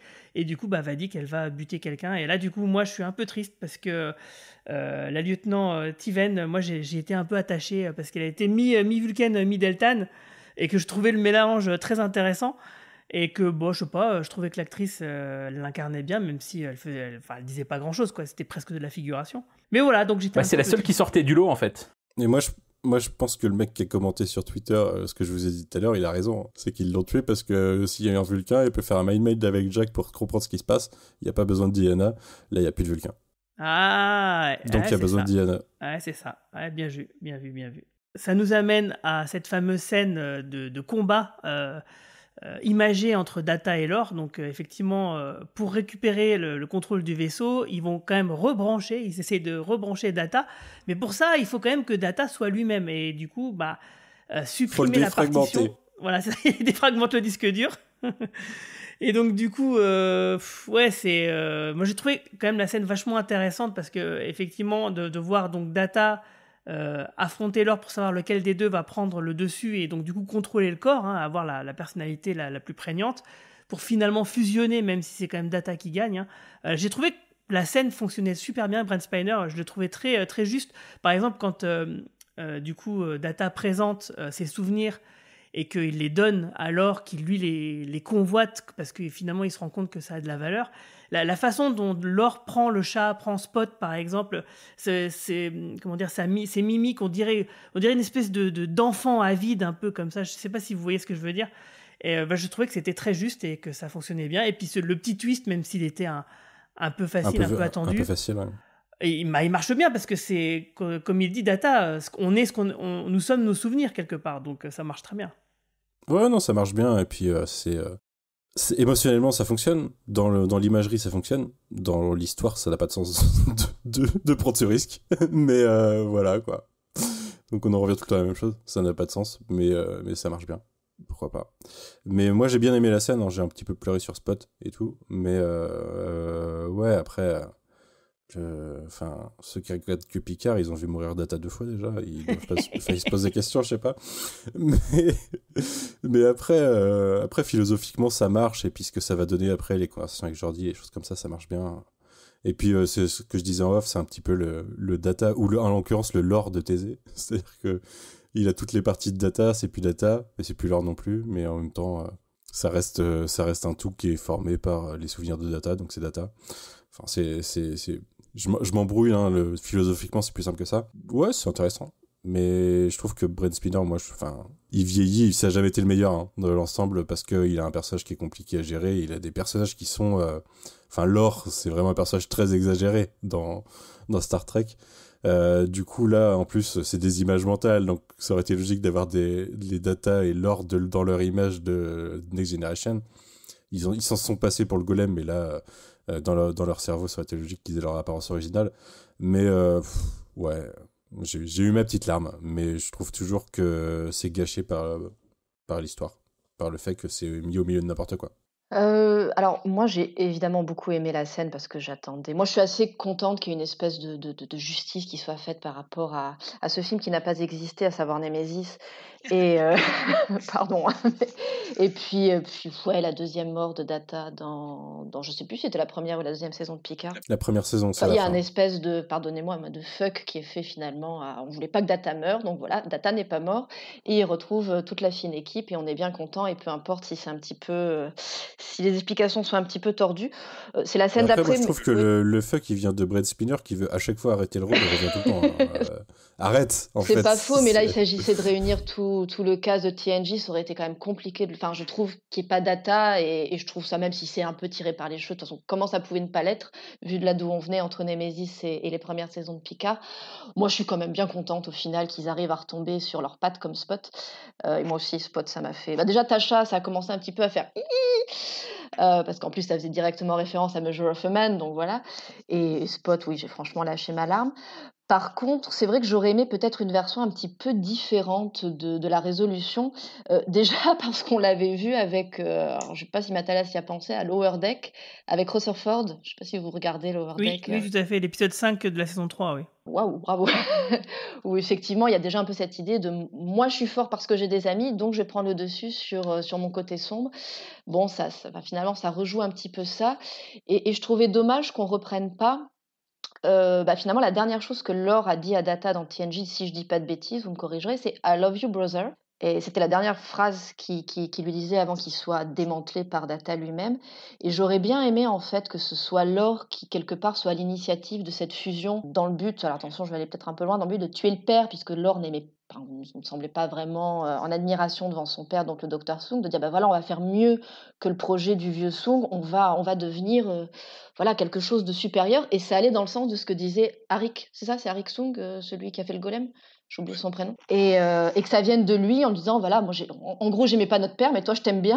Donc, j'aimerais bien qu'on fasse un truc tous les deux. Et que ça vienne de lui, en fait. Que ça soit pas le gentil qui gagne sur le méchant pour caricaturer un petit peu. Avec le rouge qui devient bleu, en plus, littéralement, dans la manip... Enfin, dans la... Oui, c'est vrai, j'aurais bien aimé qu'il y ait un retour sur ce I love you brother plutôt que goodbye brother. Voilà, je trouvais que c'était un petit peu dommage. Après, ça montrait. Là, ce que j'ai trouvé sympa, c'est que c'est l'intelligence de Data qui l'emporte sur celle de Lore et une intelligence émotionnelle, ce qui est effectivement pas ironique, mais un pied de nez à toute la quête de Data sur ses émotions. Donc, c'était pas mal fait aussi, mais il manquait un petit quelque chose pour que ça soit peut-être un peu plus fin. Un peu moins dichotomique finalement, un peu moins manichéen. Ouais, je suis assez d'accord. Je suis assez d'accord avec toi, mais c'est vrai que moi, ça me va très bien parce que. Oui, non, mais moi aussi, ça retombe sur ses pattes à la fin. Voilà, c'est depuis Lore, la dernière fois qu'on l'avait vu, c'était il y a 29 ans. C'est vrai que moi, j'attendais toujours cette histoire de plus d'émotivité dans les films et tout. Enfin, j'ai jamais été satisfait de l'aboutissement du personnage de Data dans Nemesis, notamment. Un petit peu plus dans la saison 1 de Picard, mais là, je trouve que du coup, on est vraiment arrivé au point où Data aurait dû être depuis ses premières conclusions, en fait. Voilà, ça me va très bien. Il faut voir qu'est-ce qui va se passer après. C'est vrai que l'acteur, quand même, on voit quand même qu'il a pris de l'âge. Ils pourront pas l'utiliser éternellement, ce personnage-là. Donc voilà, comment vraiment en finir avec Data une bonne fois pour toutes? Est-ce que ça va arriver seulement? On verra bien pour ce qui sera au moins le final. J'espère qu'il va pas se sacrifier encore une fois. Ah non, pitié, non. Non. Là, je pense qu'ils ont appris la leçon, ils en ont tellement, pardonnez-moi, chié pour le récupérer. S'ils le tuent encore une fois, non, c'est pas la peine. Mais j'aime bien, moi, le personnage, enfin, ce qu'il est devenu finalement. C'est-à-dire, on retrouve quand même bien, parce que moi, je trouve que Ben Spiner joue quand même très bien. Et je trouve qu'on le retrouve bien aussi, les expressions un peu. On retrouve ce côté un petit peu naïf. Un peu presque un peu Stan Laurel des fois de Data et j'aime bien ce qu'il est devenu effectivement un peu plus détendu, on va dire, un peu plus rock'n'roll. Ouais, mais on retrouve bien Data, mais c'est pas exactement Data, mais c'est une version améliorée. Pour ça, je suis assez d'accord avec, je crois que c'est Riker qui dit avec quelques updates ou quelque chose comme ça. Ouais, c'est ça, ouais. Et il fait des contractions maintenant. Alors ça, je suis à peu près sûr qu'il en a déjà lâché par le passé, mais je crois qu'il y a une vidéo YouTube qui répertorie toutes les fois où il y a des contractions. Il y a des gens. Il y a tout sur YouTube. Justement, la scène avec Geordi dans le couloir après la résurrection et la fusion, je suis d'accord avec tout ce que vous avez dit, donc je vais pas revenir dessus. Mais la petite scène dans le couloir où ils dialoguent entre eux, Là aussi, vachement bien pour nous, vieux fans, parce que comme on l'a dit, je crois, il y a 15 jours, quand ils récupèrent justement ce nouveau Data, ce qui était dommage, c'est que dans les films, ils avaient un peu effacé l'amitié Data-Geordi au profit du côté mentor avec Picard. Et là, à nouveau, cette scène dans le couloir avec Geordi remet en avant leur amitié. D'ailleurs, c'est Data le cite nommément, il dit c'est mon amitié avec toi qui a fait de moi ce que je suis aujourd'hui. Donc je trouve vraiment que cette scène est peut-être, dont on parlait des différentes scènes entre les anciens au fil de cet épisode-là, je trouve que hormis celle dont on va parler certainement juste après, où ils sont vraiment tous ensemble, mais pour ce qui est des tandems d'anciens, pour moi, c'était vraiment la plus jolie, la plus réussie de tout l'épisode. Et d'ailleurs, pour moi, c'est un dialogue qui tient en 2 mots. Je sais pas ce qu'il donne du tout en français, mais en anglais, il marche très bien parce qu'il est très simple et on ressent toute l'émotion de Data quand, en fait, Geordi lui dit « How do you feel ?» et il répond juste « I feel ». I feel. Et du coup, moi j'ai envie de chialer quand j'entends ça, tu vois. Mais en français, je sais pas ce que ça donne, du coup, parce que ça perd forcément un petit peu de... Ouais, il dit « je ressens », je crois. Hein. Tu demandes pas comment tu te ressens, tu vois. Du coup, là, t'as pas la... Comment ça va ? Ça va. Ouais. Si t'as pas la simplicité, la poésie de l'anglais, ouais, si, la simplicité de l'original, quoi. Il y a quelque chose qui se perd dans la trad. En tout cas, la situation va être résolue parce que Jack, pour faire gagner du temps, justement, à Data, pour qu'il puisse prendre le contrôle du vaisseau, il fait une sorte de chantage à la grenade, mais en fait, c'est pas vraiment une grenade, hein. Il va s'avérer que c'est une espèce de truc de bouclier qui fait que quand Data va reprendre le contrôle du vaisseau, finalement Vadik va suivre le même destin que le xénomorphe dans Alien, hein, avec une Seven bien vénère qui va lui dire de dégager de sa passerelle. Donc ça, j'ai adoré. J'avoue, c'est un peu con, mais je trouve que Seven, elle envoie vraiment du bois. Donc ça fait plaisir. Donc on est débarrassé de Vadik. Clairement. Est-ce qu'on avait déjà vu une évacuation par cet endroit-là du vaisseau ? J'ai trouvé ça trop stylé. Non, c'est la première fois. Je me suis dit, ok, ils ont sorti ça nulle part, mais j'aime bien. On a déjà eu des moments où c'était dans Insurrection, je crois, où cette partie de la passerelle est détruite et donc du coup ils ont plus d'écran, donc du coup ils regardent juste ce qu'ils ont devant eux, quoi. Mais ça, là, de la façon-là, non, c'était plutôt inédit et j'ai trouvé que c'était plutôt pas mal. Alors j'ai vu qu'il y a des gens qui râlaient sur internet, qui disaient « Ah, mais comment ça se fait que Vadik, elle est morte, etc. » Parce qu'on sait très bien que les changeants, ils peuvent se transformer en créatures qui peuvent se promener dans l'espace, etc. N'oubliez pas que c'est une changeante qui a évolué, qui n'est plus exactement comme les changeants d'autrefois. Donc du coup, cette capacité, on imagine très bien qu'elle a pu la perdre. Ouais, ils n'ont pas exactement les mêmes règles. Oui, parce qu'on voit quand même Raffi qui arrive à zigouiller des changeants avec une épée.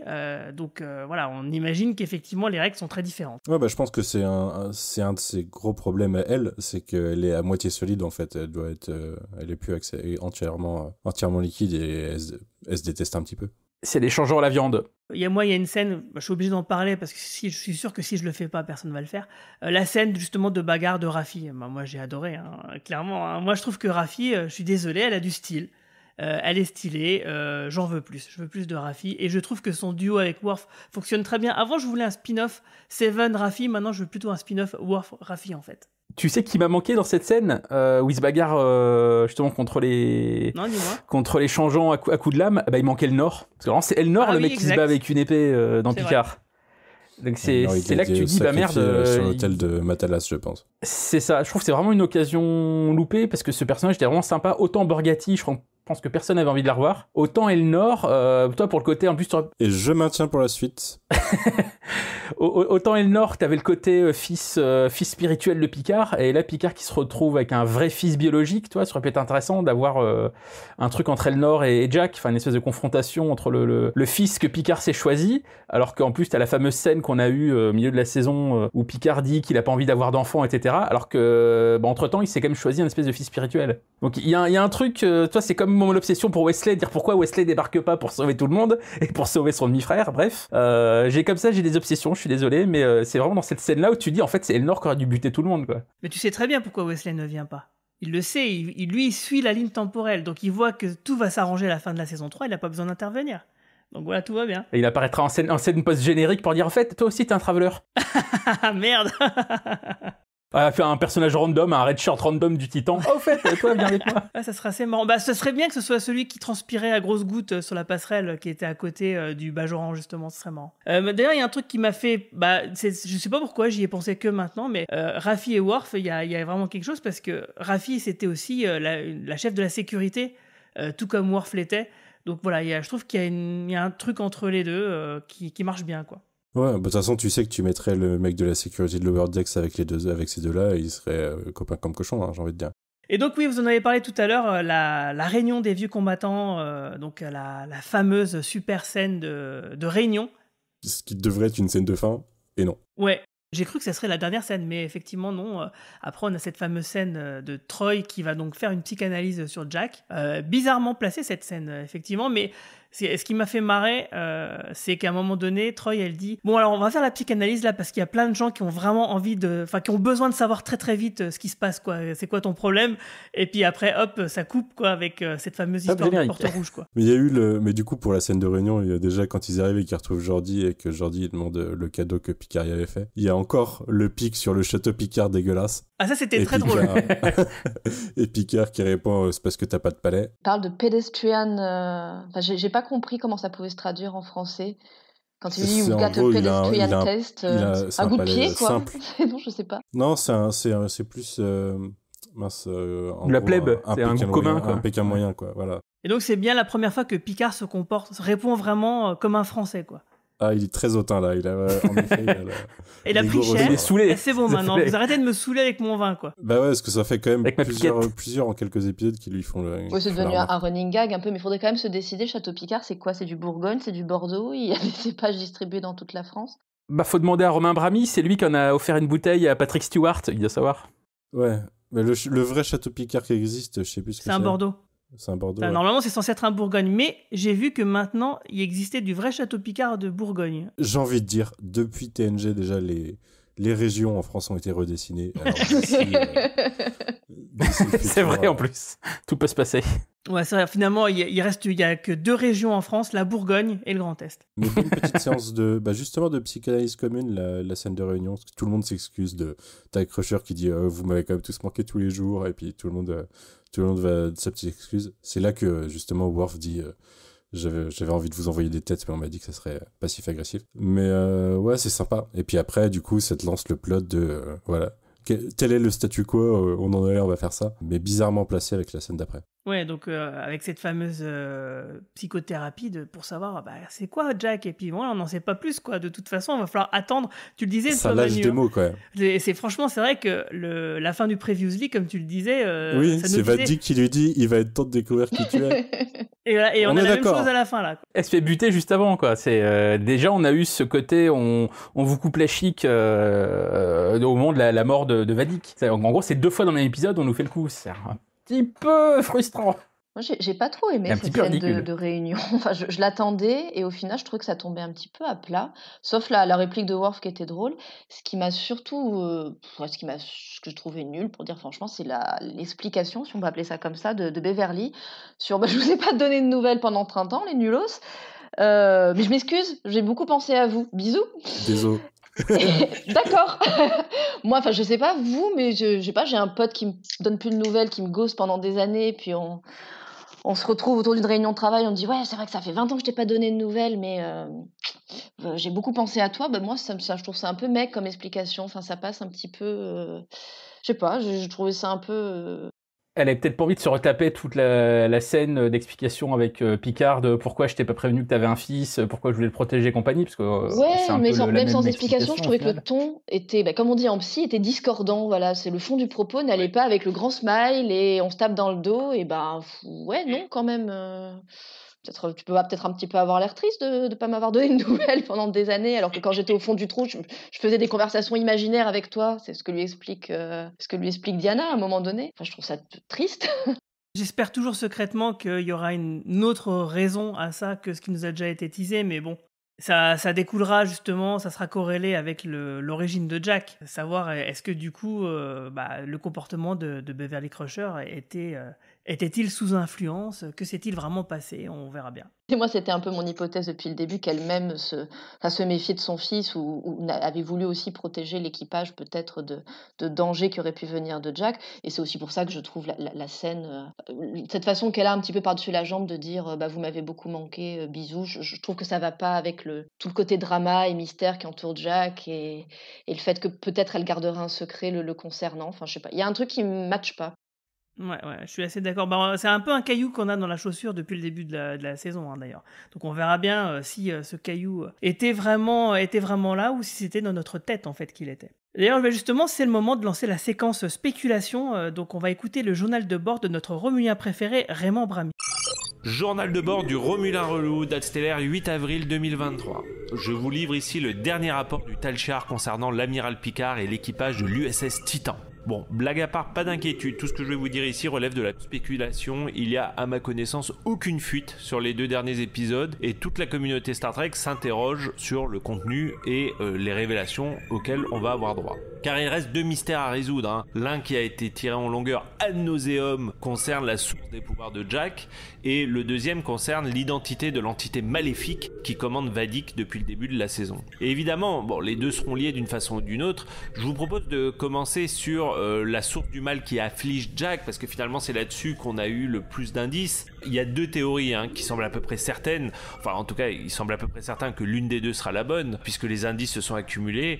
La première théorie, évidemment, c'est une connexion avec les Borg. Alors évidemment, c'est une théorie que beaucoup de fans craignent, parce que les Borg ont été omniprésents depuis le début de la saison 1. Je pense qu'on en a tous un petit peu ras-le-bol des Borg. Pourtant, c'est aussi la théorie la plus logique, parce que Jack est le fils de Picard, parce que Picard a été locutus de Borg, et qu'il semble assez probable que si l'ADN de Picard a été transformé lors de son assimilation, celle de son fils est probablement unique et en ferait un être à part et différent. Bon, il y a plusieurs indices dans cet épisode qui poussent vers cette théorie, en particulier des petites phrases de Vadik, l'une qui s'adressait à Seven vers la fin de l'épisode où elle dit en gros Seven veut aller sur la passerelle, etc. Et Vadik lui dit bah finalement ça tombe bien que ça soit toi qui soit là. Bon, Seven étant une Borg, pourquoi elle lui dirait toi, ça tombe bien que ça soit toi, ça semble faire sens. Une autre phrase prononcée par Jack lui-même, je sais pas si vous avez remarqué en arrivant vers la passerelle, quand il menace avec cette espèce de grenade là qu'il a dans la main et qu'il dit there is no point in resisting, il n'y a aucune façon de résister, qui rappelle évidemment le resistance is futile des Borg. Peut-être que c'est son ADN qui parle un petit peu à travers cette phrase. Évidemment, depuis le début, il entend des voix, il parle de connexion, il parle de liens, ces bruits dans sa tête qui rappellent évidemment une assimilation par les Borg. On va pas se mentir, c'est quand même la théorie la plus probable. Mais il y en a une seconde qui pourrait sembler un peu farfelue, mais finalement il y a aussi beaucoup d'indices, et des indices qui semblent trop évidents pour être liés au hasard. C'est celle de ces fameux Pares, on vous en parle depuis le début quasiment de la saison. Les Pares, c'était les entités maléfiques qui occupaient le wormhole de Deep Space Nine, et qui étaient centrales dans le scénario de Deep Space Nine, surtout vers la fin. Les Pares finissaient par manipuler le méchant principal, Gul Dukat, et ça va vraiment être le combat ultime du bien contre le mal entre Sisko et Dukat à la fin de Deep Space Nine. Là aussi, il y a bizarrement pas mal d'indices qui semblent évidemment se rapporter à cette théorie. Le premier qui semble un petit peu simple mais qui est vrai, c'est que à chaque fois que Jack fait appel à ses pouvoirs, ses yeux deviennent rouges, et les yeux rouges, ça rappelle évidemment Dukat quand il était occupé par les Pares dans les dernières saisons de Deep Space Nine. Il y a aussi le fait qu'à chaque fois que Jack a une vision, il voit des personnages, il voit des lieux familiers qui lui parlent, il entend des voix familières qui lui parlent, et là aussi c'était comme ça que communiquaient les esprits dans Deep Space Nine. Les esprits de Deep Space Nine prenaient possession, enfin c'était même pas possession, c'était des visions, des illusions, des hallucinations de personnages existants qui parlaient à des personnages à travers ces personnages existants. Puis là aussi il y a des petites phrases, en particulier il y a une phrase de Troy à la fin qui moi tout de suite j'ai pensé au Pares, qui dit qu'elle ressent une forme maléfique très ancienne, et pour le coup une forme maléfique très ancienne ça fait beaucoup plus penser aux Pares qui sont des entités ancestrales plutôt qu'aux Borg qui sont moi je parlerais pas d'une forme maléfique très ancienne. Les Borg c'est une présence actuelle. Donc voilà, c'est assez étonnant parce que finalement ces deux théories elles fonctionnent.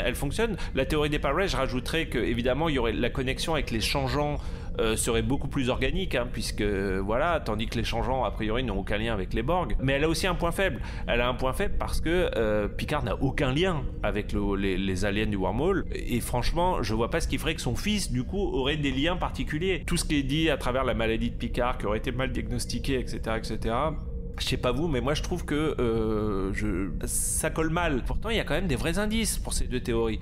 Alors, bon, peut-être qu'on s'emballe pour rien. Peut-être que les deux théories sont compatibles. Est-ce que ça serait finalement l'héritage de Borg de Jack, qui en ferait une sorte d'antenne de réception pour les esprits du Pirates et qui, du coup, arriverait à le manipuler et à parler à travers lui? Ça serait fun, moi je trouve, comme théorie. Ça serait assez marrant de réunir les deux. Par contre, ça me semble un peu complexe pour être expliqué et résumé en 2 épisodes. Écoutez, on verra.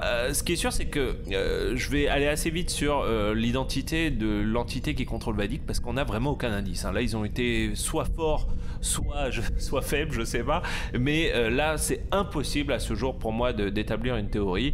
Alors, est-ce que ça serait la Reine Borg qui ferait son retour? Franchement, ça serait affreux. Le Gul Dukat, qui en tant qu'esprit reviendrait. Ou finalement, est-ce que ça serait une nouvelle créature ou une créature très obscure issue d'un épisode oublié de Star Trek? Il y en a eu plein, des entités maléfiques capables de contrôler les esprits par le passé. Bon, je pense que peut-être que pour notre bien-être, il faudrait éviter d'espérer des gros invités stars dans le dernier épisode, des grosses présences. Déjà parce que finalement, il reste peu de possibilités, et ensuite parce que c'est le problème, moi je trouve, de ces mystery box infinies, c'est qu'elles font tellement monter la sauce qu'on est presque toujours déçu à la fin.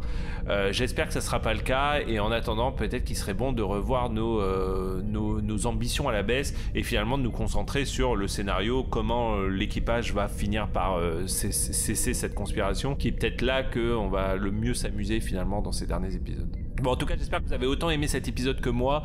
Personnellement, c'est de très loin mon favori de l'arc Kurtzman. Ça regroupe beaucoup de choses que j'espérais voir depuis le début. Je vous retrouve la semaine prochaine. Et puis, entre-temps, je vous laisse. Romain out.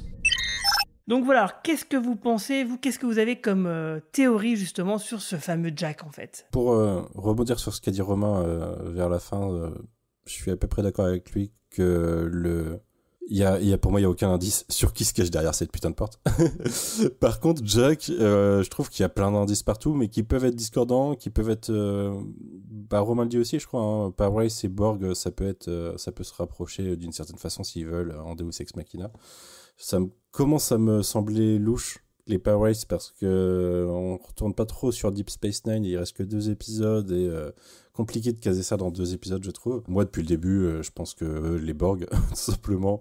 Alors, la remarque que je me suis faite tout à l'heure, on nous dit depuis plusieurs épisodes que c'était peut-être pas le syndrome Urumédic ou je sais plus, le syndrome de Picard. C'était peut-être pas ça qu'il avait. Et je trouve ça important qu'on nous dise ça parce que nous, notre statu quo depuis la fin de Next Gen, c'est qu'il a ça. Et du coup, s'il a pas ça, qu'est-ce qui justifiait ce qu'il vivait à la fin de Next Gen? Et rappelons-nous qu'il y a une histoire il saute entre des périodes temporelles et tout. Alors je me demande s'il a pas... Si en fait avec Jack, ils sont pas les deux moitiés d'un même tout qui serait un héritage Borg qui leur donnerait un contrôle à la fois dans l'espace et dans le temps, peut-être. Je ne sais pas, pour se projeter. Jack se projette dans les autres gens, peut-être que Picard peut se projeter à travers le temps pour une certaine raison. Il y a le collectif Borg qui est un petit peu chelou d'un point de vue temporel de toute façon. Mais pour moi c'est Borg.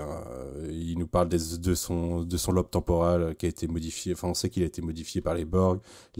Son corps, l'évolution de son corps depuis la saison 2, on sait on a des rappels au Borg. Moi j'ai juste peur qu'il y ait Borgatti derrière la putain de porte. C'est tout ce que je veux pas. Pour moi ça sera plutôt Borg. Ok, ouais, moi ça semble pas mal. En plus, c'est vrai que dans le dernier épisode de la nouvelle génération, il y a Q qui a quand même une remarque un peu floue, un peu chelou, quoi. Q dit, nous, ce qu'on pense être le syndrome depuis cet épisode, Q, quand Picard demande ce qu'il a, il dit tu le sauras pas tout de suite si jamais tu le sais un jour. Enfin non, il dit tu seras surpris le jour où tu l'apprendras si jamais tu l'apprends un jour. Et du coup, si au final c'était pas le syndrome, déjà il va l'apprendre et ça peut être une grosse surprise. Est-ce qu'ils vont nous ressortir Q? Je sais pas, ouais, je pense pas qu'il y ait de leak là-dessus. On savait qu'il serait en saison 2, là ce serait compliqué, mais...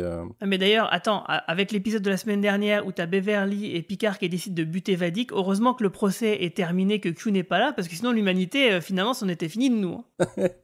C'est sûr qu'ils ont quand même envoyé un virus il y a quelques années, et que là ils ont payé les conséquences, le procès est pas terrible. Sur la maladie qui serait peut-être autre chose, en tout cas c'est certainement très important puisque donc on découvre dans cet épisode que justement les lobes temporaux du corps original de Picard ont été récupérés par les alliés de Vadik pour en faire quelque chose et certainement par rapport aux frontières D. Donc si c'était vraiment une maladie, moi mon hypothèse c'était qu'ils en aient fait une sorte de virus pour se venger des solides, pour se venger du virus que Starfleet avait créé pour tuer les métamorphes. Si c'est pas cette maladie-là mais autre chose lié au Borg, On verra bien, mais en tout cas, en effet, cette histoire de maladie qui n'en serait pas une est certainement très importante, puisque ça va jouer un jeu dans le plan de ces métamorphes rebelles. Ensuite, est-ce que, par rapport à rebondir sur les deux théories de Romain qu'on a un peu tous, est-ce que c'est les Borg ou les Pirates? Il y a deux choses, en fait. Il y a ce que nous, on aimerait voir, et il y a ce que les indices nous donnent.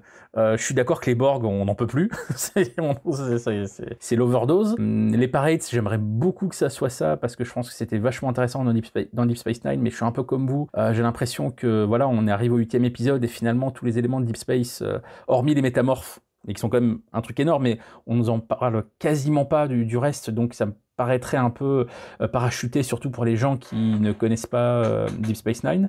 Au final, j'aurais presque envie que toute la clé de cette saison, du chef de Vadik, donc de ce qui serait derrière la porte, etc., soit quelque chose de nouveau. J'ai envie, mais je le dis régulièrement quand on fait les podcasts, que ça soit sur Discovery ou sur le reste, ou Strange World, etc. Moi, j'ai envie qu'on nous amène des nouveaux trucs dans Star Trek. J'en ai marre qu'on exploite tout le temps les mêmes méchants, tout le temps la même mythologie. J'ai envie qu'on crée des nouvelles choses, tout comme dans Next G, ils ont créé les Borg, qui évidemment n'étaient pas dans la série originale des années 60. J'ai envie qu'on amène des nouveaux éléments, des nouveaux méchants, des nouvelles espèces. Amenez-nous de la nouveauté. Donc j'aimerais bien que l'explication de cette saison, ça soit un truc nouveau. Ça soit pas un ennemi qu'on a déjà eu, un truc qu'on a déjà vu 20 fois, mais juste avec une espèce de petite variation. Finalement, je ne sais pas. À partir des indices qu'on a, je n'ai aucune certitude. J'ai juste des envies qui sont une envie de nouveauté. Si on réfléchit de manière logique, est-ce qu'ils vont pas essayer de Enfin, j'en ai déjà parlé quelques podcasts, je crois, mais le truc laissé en plan en fin de saison 1, la menace à la fin du temps avec des tentacules là, et la menace que Borgatier protège en fin de saison 2, est-ce qu'ils vont pas nous faire une petite boule de tout ça et puis un retcon de tout ça? Non, un emballage quoi, un petit papier cadeau avec tout dedans. Puisque puisque Matalas nous fait ça avec le corps de Picard, ce qu'on n'avait pas du tout vu venir en début de saison 3, pourquoi pas, ça serait pas mal en effet, je suis d'accord avec toi, qui réussissent à nous mettre une cohérence sur toute la série Picard. Moi franchement je demande que ça. J'y pense aussi à ça, parce que ça fait quand même deux trucs coup sur coup en fin de saison 1, en fin de saison 2, deux menaces qui se ressemblent en plus et qui finalement n'aboutissent nulle part. C'est vrai que ça serait quand même pas mal d'avoir ça pour conclure la saison 3 et donc conclure la série Picard, qui finalement du coup serait englobée par une menace continue. Une menace globale, ouais. Et ça parce que là on parle des boucles qui sont bouclées depuis 30 ans, mais on parle pas des boucles il y a 2 ans, quoi. C'est ça le problème. C'est ça, ouais, exactement. Ouais, non, je suis assez d'accord avec ça. Je pense que ça serait pas mal, parce qu'effectivement, les Pagres, ça serait vraiment intéressant, mais si ça avait été le cas, je pense qu'on aurait déjà évoqué, ou on serait déjà au moins allé sur Bajor, ou on serait en train d'y aller, parce qu'ils sont là-bas, en fait. Les Pagres, ils sont bloqués sur Bajor, et il n'y a aucune raison objectif de nous dire qu'ils n'y sont plus, et qu'il y a quelque chose par rapport à ça. Donc ça serait un peu chelou. Donc ouais, les Borg, ça semble être finalement la théorie la plus logique, la plus cohérente, mais ouais, un truc nouveau, ça serait quand même pas mal aussi, faut dire. Je suis tout à fait d'accord avec cette analyse. Et toi, Céline ? Moi, je suis nulle en hypothèse, donc vraiment, je ne vais pas vous faire perdre votre temps. Je suis d'accord avec ce que vous évoquiez, ce qu'évoquait Romain.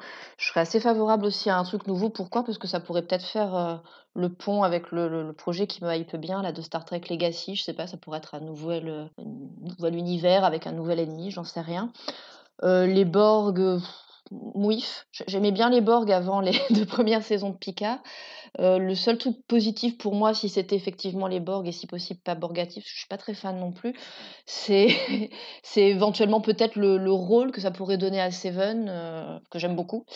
Je sais pas, je suis très mauvaise à ça, j'arrive pas. Puis tout l'arc, enfin tout ce qui correspond à Deep Space Nine, j'ai pas la culture, j'ai pas les rêves, donc ouais, Borg, mais vraiment bien tourné. Et moi, personnellement, si ça ferme pas ce qui a été ouvert dans les 2 premières saisons de Picard, je m'en fiche un petit peu. Je préfère que ça ouvre plutôt des perspectives pour une éventuelle suite ou un spin-off.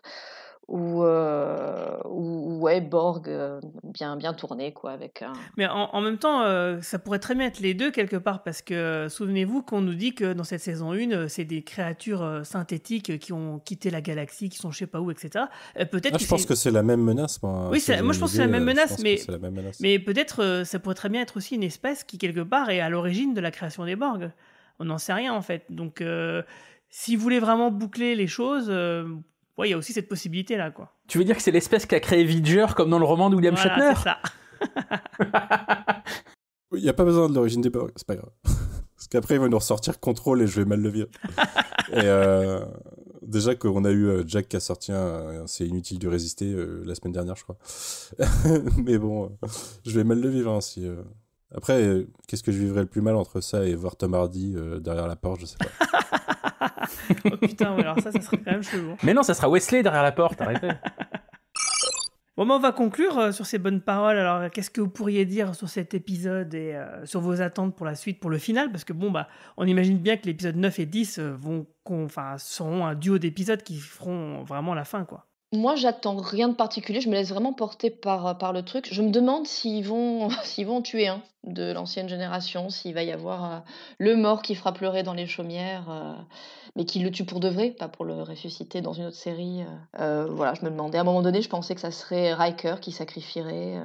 Mais après, qu'est-ce que j'en attends?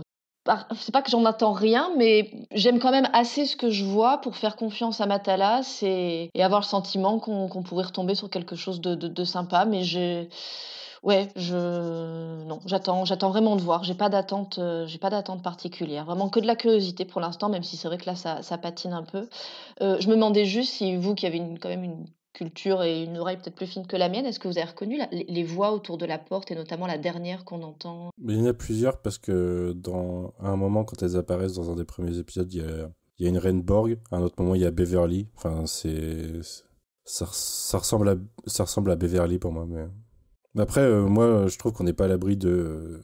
La voix, c'est peut-être juste une projection dans sa tête et c'est pas la voix de la personne qui parle. Mais ça me paraîtrait assez simple de justifier comme ça. Mais quelque part, c'est quand même bien foutu parce que finalement, on n'a vraiment aucune idée de ce qu'il y a derrière la porte et on ne sait pas non plus. J'ai pas beaucoup lu d'hypothèses sur qui est le N+1 de Vadik au final. C'est quand même bien fermé, quoi. Donc, quelle que soit la résolution, ma seule crainte en fait, c'est que ça soit un peu le côté tout ça pour ça. Bon. Ça peut arriver, en tout cas, effectivement. jusqu'à maintenant, contrairement aux 2 premières saisons, je trouve que le theory crafting, il est plus intéressant cette année parce que déjà, comme tu le dis, on sait jamais où on va exactement. On a émis plein de théories pour des trucs intermédiaires et souvent on s'est fait retourner un peu comme des crêpes ou des fois c'était plutôt cohérent. Enfin, on est surpris et dans le bon sens. Donc j'ose espérer que ça ira comme ça jusqu'à la fin, quoi. Moi, au niveau spéculation, on a assez spéculé, on verra du coup. Par contre, pour la fin de saison, je suis plus confiant. Parce que je me dis, déjà, comme tu le disais Céline, il reste des trucs à boucler en fait. On a le matériel pour que ça soit assez dense et qu'il y ait des choses à boucler. Si c'est mal fait, tant pis. Hein. Mais je suis plus confiant parce que je pense honnêtement que s'il devait y avoir un ventre mou dans la saison, épisode 7 et 8, c'est assez logique. Et du coup, je pense qu'on a passé le ventre mou logique et qu'ils seront assez préparés pour la fin de série. Matalas a l'air encore lui-même confiant, donc... J'ai tendance à suivre ce niveau de confiance en fait. Moi ça m'inquiète pas trop. Et c'est lui qui écrit le dernier épisode et c'est lui qui avait écrit l'épisode 4 que moi je considère comme étant le meilleur de la saison, quoi. Moi j'ai vraiment hâte de voir les 2 derniers. Matalas a vraiment annoncé que les 2 derniers ça sera un espèce d'énorme film et clairement voilà là, les 8 premiers ont servi à réunir tout l'équipage parce que ça y est c'est à la fin du 8 qu'ils sont enfin tous réunis et voilà le 1 et 2 le 9 et 10 ça fera un gros truc de 2 heures avec tout l'équipage réuni, ça sera vraiment le film, le long métrage de conclusion de leur aventure. Donc rien que pour ça j'ai envie de voir ça, on sent que c'est la dernière ligne droite. Et comment ça peut se terminer? Est-ce que ça va se terminer cette fois-ci par une vraie mort de Picard? Parce qu'on a eu une fausse mort de Picard en fin de saison 1, est-ce que là on aura sa vraie mort définitive? Moi je me rappelle de la théorie à la con que j'avais au début de la série, non pas au début de la saison mais au début de la série, qui était que il allait mourir et que ça allait continuer à s'appeler Star Trek Picard parce que c'est la Sirena qui serait rebaptisée Picard. Et donc ça s'appellerait Picard parce que ça se passerait sur le vaisseau Picard. Est-ce qu'ils vont faire ça pour Star Trek Legacy? Est-ce qu'ils vont rebaptiser le Titan Picard parce que Picard va mourir à bord, il va se sacrifier et du coup ils vont continuer Star Trek Picard mais sans Picard, mais avec le vaisseau Picard? J'aime bien ressortir mes théories à la con même si elles servent à rien. Après moi je trouve que quand on en discutait en saison 1, narrativement ça avait du sens de tuer Picard.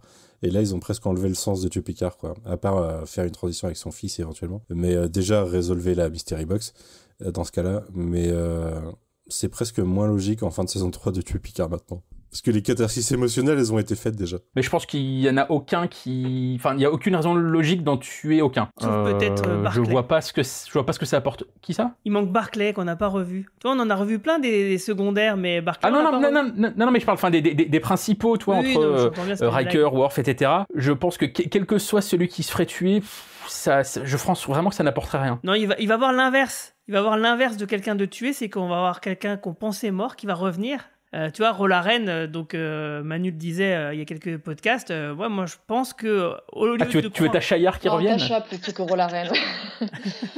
Non, il n'y aura aucune raison logique à tuer un personnage. Je pense que c'est juste que c'est une ficelle connue pour créer le choc. Voilà.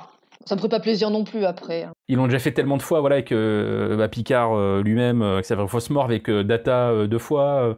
S'il en tue un, ça sera pas Data, c'est pas possible. Ah non, là, Ça relève d'une tourette à ce moment-là, où je sais pas, mais Scandale. ça serait pas possible. Pareil, je vais pas spéculer, mais j'ai juste envie de voir la fin. Ça, c'est clair.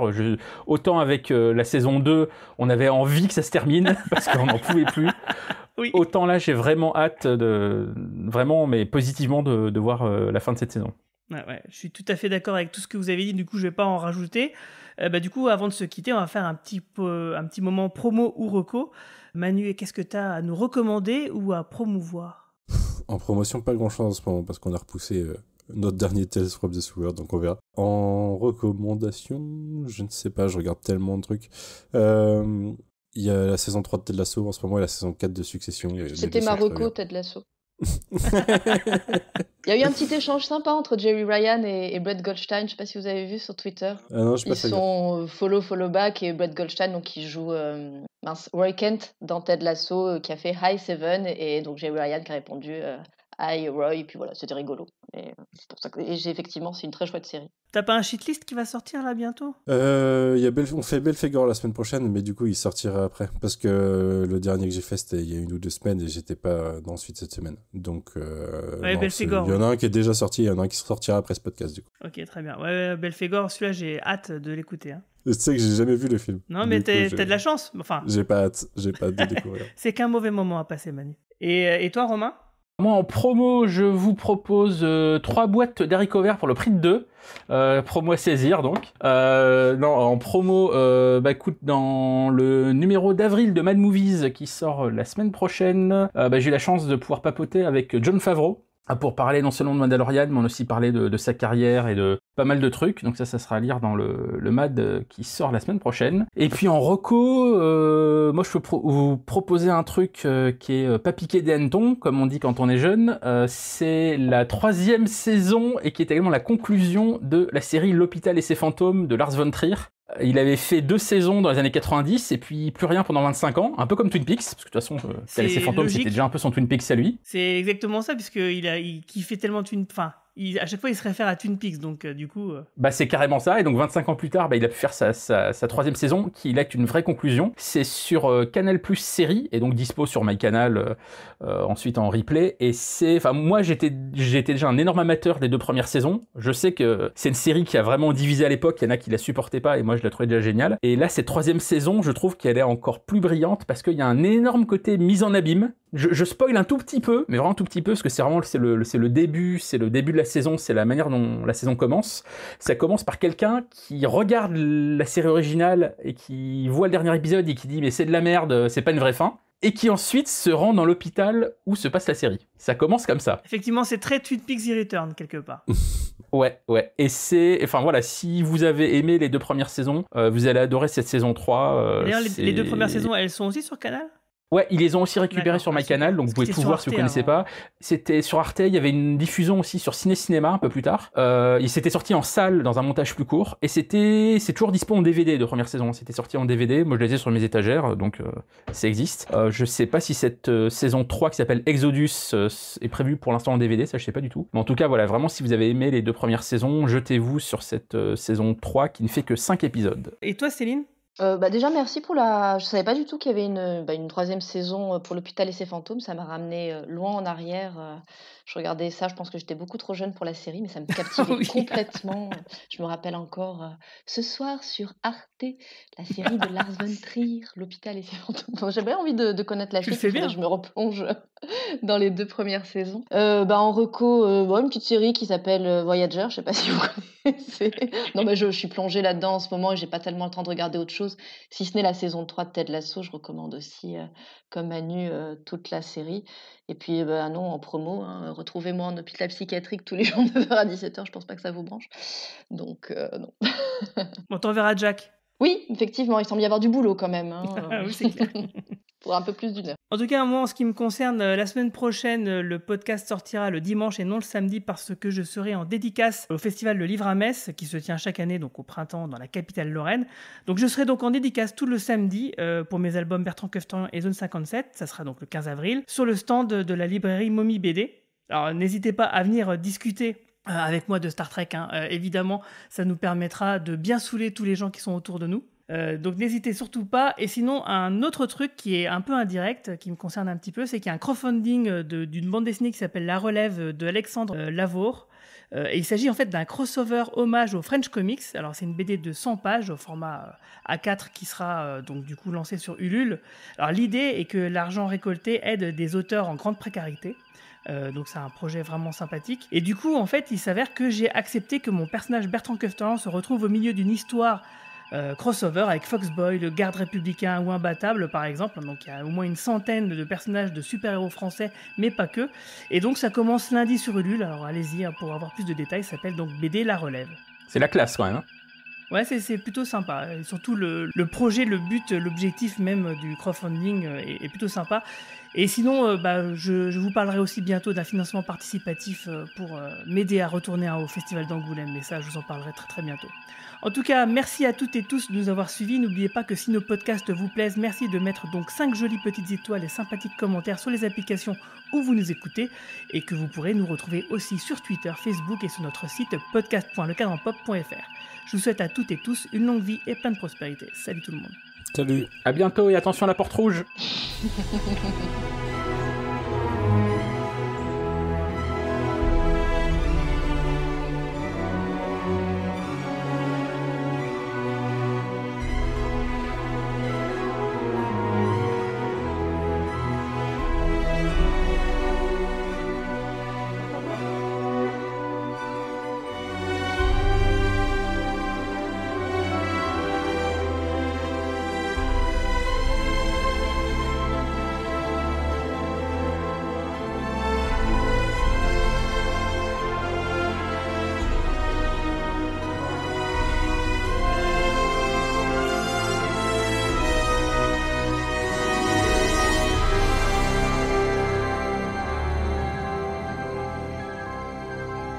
Program complete.